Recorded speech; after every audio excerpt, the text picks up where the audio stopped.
इधर प्रधानमंत्री नरेंद्र मोदी अपने 3 देशों की यात्रा पूरी कर लौट रहे हैं। अपने आखिरी पड़ाव में न्यूजीलैंड पहुंचे प्रधानमंत्री नरेंद्र मोदी का जोरदार स्वागत किया गया। इस यात्रा ने भारत और न्यूजीलैंड ने अपने द्विपक्षीय रिश्तों को स्ट्रैटेजिक पार्टनरशिप का दर्जा दे दिया और फ्री ट्रेड एग्रीमेंट पर भी मोहर लगा दी। करीब 40 साल बाद किसी भारतीय प्रधानमंत्री ने न्यूजीलैंड की आधिकारिक यात्रा की और इस यात्रा ने भारत और न्यूजीलैंड के रिश्तों को मजबूत करने के साथ ही नया चैप्टर जिसकी शुरुआत भी कर दी। भारत और न्यूजीलैंड ने फ्री ट्रेड एग्रीमेंट को जल्द लागू करने पर भी सहमति जताई, जिसके तहत 2030 तक व्यापार 35,000 करोड़ करने का लक्ष्य रखा गया है, जिसमें कृषि, डेयरी, पर्यटन, समुद्री सहयोग, कौशल विकास के साथ स्वच्छ ऊर्जा जैसे क्षेत्रों में सहयोग बढ़ाने पर सहमति बनी है। वहीं प्रधानमंत्री मोदी ने भारतीय समुदाय को भी संबोधित किया। इस दौरान भारतीयों में जबरदस्त उत्साह देखा गया। कार्यक्रम के दौरान मोदी मोदी के नारे लगाए गए। इस मौके पर प्रधानमंत्री 25 साल पहले न्यूजीलैंड यात्रा के दौरान मिले मफलर, कैप और ग्लव्स का जिक्र करते नजर आए। मुझे किसी ने गिफ्ट में 3 चीजें दी थी जो मैं वापस इंडिया लेकर के गया था। एक ये मफलर, एक कैप और एक दस्ताना, क्योंकि ठंड का मौसम था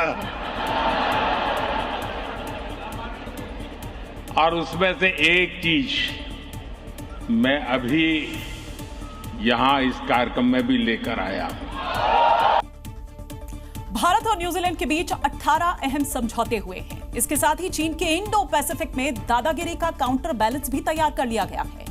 भारत और न्यूजीलैंड की दोस्ती ने चीन को कूटनीति वाला जवाब दिया है।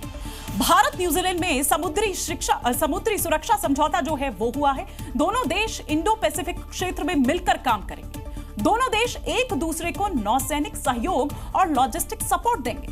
भारत और न्यूजीलैंड की नौसेनाएं अब नियमित रूप से संयुक्त युद्धाभ्यास करेंगी, जो इंडो पैसिफिक क्षेत्र को एक नई मजबूती देगा।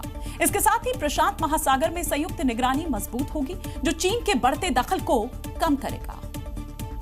और इधर यूसीसी लागू करने के बाद अब असम की हिमंता सरकार ने एक और बड़ा फैसला लिया है, जिसके तहत अगर असम में बहुविवाह किया गया तो कोई भी सरकारी योजना का लाभ नहीं मिलेगा और साथ ही अगर कोई सरकारी कर्मचारी है तो उसे नौकरी से भी हाथ धोना पड़ेगा। यानी असम में बहुविवाह पर रोक की दिशा में ये पहला कदम है। हिमंता सरकार ने बजट में बहुविवाह के खिलाफ प्रस्ताव पेश किया और ऐलान कर दिया कि ऐसे लोगों को सरकार की योजनाओं का लाभ नहीं मिलेगा। जो भी व्यक्ति बहुविवाह में लिप्त होगा उनको सरकार का द्वारा दिया गया कोई भी स्कीम का सुविधा असम में नहीं मिलेगा। कोई भी व्यक्ति पॉलीगेमी में इन्वॉल्व होगा उनको, अगर वो सरकारी कर्मचारी है, तुरंत सरकार उनको काम से बर्खास्त करेगा। साथ ही कानून के तहत दोषी ठहराया गया व्यक्ति भी योजनाओं का लाभ नहीं ले पाएगा।